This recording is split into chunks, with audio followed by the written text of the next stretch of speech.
Raidījumu piedāvā American Express Gold, Stolar un apdrošināšanas sabiedrība Balva. Atbalsta San Pellegrino un Dansuker.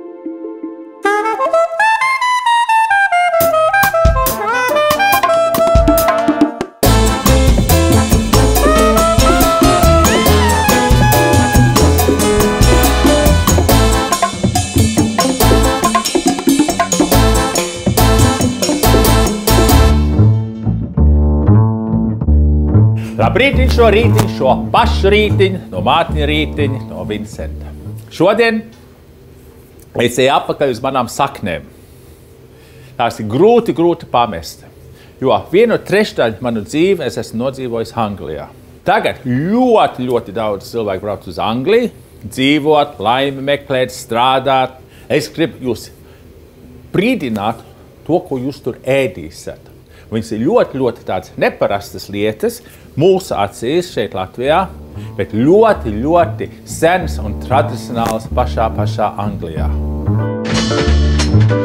Vērojot, cik daudz mūsu tautiešu šobrīd dzīvo Lielbritānijā, tā vien šķiet, ka Anglijas nacionālā ēdiena fish and chips vietā miglainās Albionas pabos nāksies piedāvāt zirņus ar speķi. Kamēr vēl latviešu kulinārā klasika nav iekarojusi savu vietu britu krogu ēdienkartēs, apskatīsim, ko par tradicionālu mielastu uzskata angļi. Šodien raidījumā Mārtiņš gatavos divas klasiskas britu receptes, kas jau no bērna kājas zināmas katram anglim. Vai rezultāts ir autentisks, lūksim pārbaudīt kādam britu džentlmenim, kurš pēc Latvijā pavadītiem 3 gadiem dodas atpakaļ uz savu dzimteni. Labvakar! Hello. Esmu pārliecināts, ka mēs šovakar tiksim labi pabaroti. Izskatās, ka man tevi būs jātur aiz rokas, lai nebrauc tik ātri prom. Pamēģini sakārdināt mani ar savu ēdienu. Tas ir izaicinājums, kuru es pieņemu. Paldies! Un tā pirmā recepte ir steak and kidney pudding. Tulkojot, steiku un niera pudiņš. Izcelsme šai receptē radās 1875. gadā Sussex, tas ir pašā dienvidu Anglijā. Un tā pirmā versija, ko mēs esam lasījuši kādā grāmatā, ir tā slavenā pavāre Mrs. Beeton. Ļoti forša tantiņa, kam tā grāmata vēl šodien viņa tiek lietot kā bībele. Tagad interesanti, šī recepte, viņa ir ļoti grandioza, bet tiek izmantot vislētākā griezumi no visādīgām gaļas gabaliem. Interesanti, ka salīdzinoši vienkāršā gaļa, kas tiek izmantota steika un nieru pudiņa gatavošanā, cēlusies no tāda paša lielopa, no kura tiek izstrādāta augstas kvalitātes steika gaļa. Šeit man te ir ļoti labas gaļas.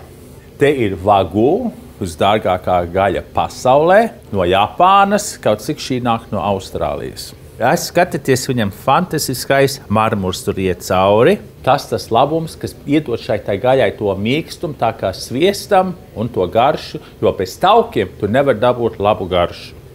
Te ir Charolais filēja, šeit ir Wagyu filēja. Šis nāk no mums no Gotlandes, tas ir ribai, šitā šķirne ir simgus.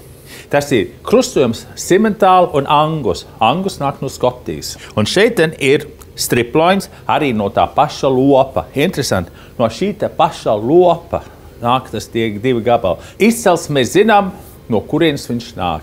Tagad interesanti. Daudz man pateiks, bet Mārtiņ, apsties, tā gaļa tur paliek pelēka. Dabīgi viņai jāpaliek ir pelēka, ja viņa ir dabīgi audzēta. Ja viņa ir skaista, sarkana, no rīta līdz vakaram, tad mēs zinām, ka viņš nav pareizi barots, jo šī ir bioloģiski audzēta gaļa. Tagad nākam te uz otro galu no šīm te labākām gaļām. Te ir viszemākās, es neteikšu kvalitātes, bet vislētākās gabaļas, jo viņi ir ļoti sīksti. Viņi nav ļoti populāri, ir sevišķi nieres. Un šīs te ir lielopa nieres, un šīs te, ja pareizi gatavos, ir ļoti garšīgas. Ļoti garšīgas. Šeit man ir lielopa gaļa, un šis nāk no pleca. Viņa ir ļoti sīksta. Ļoti sīksta. Nekāda tauka viņai te nav. Tas nozīmē, viņi ir ļoti, ļoti stingri. Tas ilga laika viņš ir lēnām jāgatavo. Un šis te interesantais frukts te pa pašu vidu, šie ir tauki, kas nāk ap šām te nierēm. Viņi ir cieti tie tauki ir. Šos taukus nemetat projām. Viņi ir ļoti labi, viņi ir ļoti, ļoti garšīgi ir. Un mēs izmantojam mīklās. Ne tādās mīklās, kas ir jāmin, bet mīklās, kas ir jāēd. Viņš iedod mīklai fantastiski labu garšu, salīdzināt, teiksim, ar sviestu.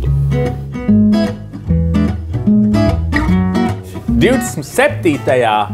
martā mēs atvedījāmies no mūsu brita vēstnieka Right Honorable Mr. Soper. Viņš tagad ir aizbraucis atpakaļ uz Angliju, strādās ar ārlietu ministriju, pirms dosies tālākos ceļos pasaulē. Man tas gods bija gatavot viņam to pieņemšanu, to atvedīšanu, un es viņam prasīju, Mr. Soper, kas jūs mīļākais ēdiens ir? Viņš man saka, Martin, steak and kidney pudding, lad. Tas ir tas steiku un nieru pudiņš. Un to recepti es jums tagad gribu parādīt. Tā, ka iesakam šo recepti ar tukšu bļodu, un mēs liksim te iekšā vispirms to jaunlopu. Tagad viņi var griezt kubos, viņi var griezt šķēlēs. Nav svarīgi. Galvenais, kad viņš ir jāgriež. Ne pa mazu, jo mēs gribam sajust to gaļu. Viņa nav maltā gaļa, viņš ir steiks. Tagad tās nieres. Tās nieres, priekš manis, viņi ir delikates. Mums daudziem nieres, aknas, dziedzeri. Nē. Tiešām, ja viņi ir pareizi sagatavoti, viņi ir ļoti, ļoti garšīgi. Tagad mēs izgriežam ārā to tauku, kas te ir pa pašu vidu. Mēs esam atstāti ar tīru gaļu. Un tad sagriežam tos mazākos gabalos arī. Voilà. Šo arī pieliekam tagad klāt tūlīt pie gaļas. Pie šī mēs pievienosim sīpolu, kādas 2 sīpolas. Sīpolus sagriež palielos gabalos un pievieno gaļai. Garšu uzlabo ar timjānu, šķipsniņu jūras sāls, pāris lauru lapām. Un kaut kas ļoti tradicionāli angļu, ko es viņu sauc par sapušo mērci, Worcester sauce. Worcestershire sauce. Apgabals Anglijā. Un Anglijas vislavenākās sinepes ir Coleman's mustard. Te saka par šām sinepēm augsts balvas uz krūtīm, ja šādas te ēdu. Un tādas 2 ēdam karotes. Nobeigumā pudiņa pildījumam pievieno pāris karotes miltu un kārtīgi samaisa. Milti kalpo kā pildījuma saistviela, kas saturēs to kopā un pasniegšanas brīdī neļaus tam izjukt.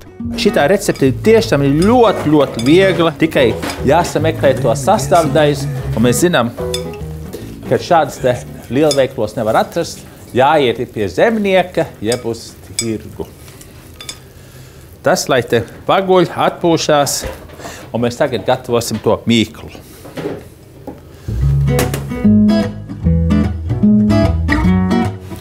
Jūs redzēt, cik tas viegli. Pats man producents saka, tas ir viss. Jā, tas ir viss. Bet tagad tā mīkla, tā ir tāda bišķīt vienkāršāka. Tagad mums ir vajadzīgs apmēram 375–400 grami miltu. Mums vajag katreiz izsijāt, ielaist daudz gaisu pa starpu, un arī, ja ir kāds ārzem gabaliņš te iekšā, tad tas netiek klāt pie pārējā. Nākamais, es esmu te no šiem te cietiem nieres taukiem, es esmu viņus samals. Un redz, kādi viņi izstās, kad viņi samaluši, daudz apetilīgāki. Un te, šitas te parasti mēdz būt 2 milti, 1 tauki. Tātad apmēram 200 taukus. Tuč vēl, jo viņi ir garšīgi. Sāli pieliekam. Un pēdējo, kas mums ir vajadzīgs, ir ūdens. Un viss. Miltus samaisa kopā ar taukiem, vidū izveido nelielu iedobi un pielej augstu ūdeni. Jāņem vērā, ka gan miltu, gan tauku daudzums katru reizi var atšķirties, tāpēc precīzu ūdens daudzumu noteikti ir grūti un to pievieno pēc izjūtām. Ja mīkla sanāk pārāk ķepīga, tai atkal pievieno nedaudz miltu.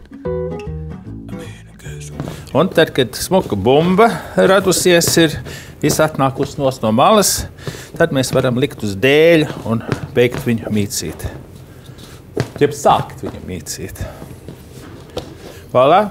Un tad, kādu minūti mēs viņu pamīcam uz galda.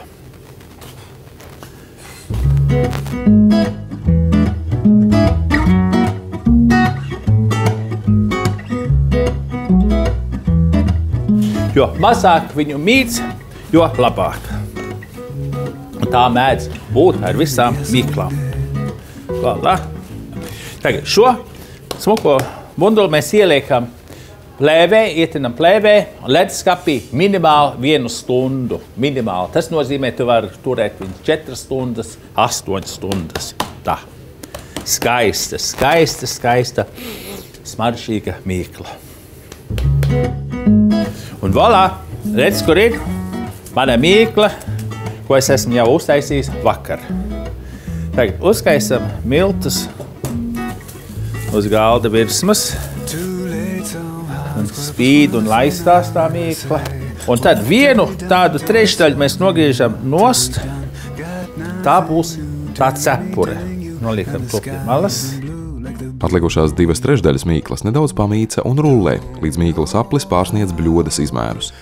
Dar iegaumēt, ka pirms mīklas ieklāšanas bļodā to vēlams iesmērēt ar sviestu, lai pudiņš pie tās nepieliktu. Kad mīkla izrullēta, to ieklāj bļodā un vienmērīgi izlīdzina. Tagad jābūt droši, ka tās malas iet līdz pašai augšai. Nav jābaidās, viņa neplīsīs. Ļoti staipīgi ir. Un lai viņi karājās pār pa malu arī. Tā. Notīrīšu galdu un liksim te gaļu iekšā.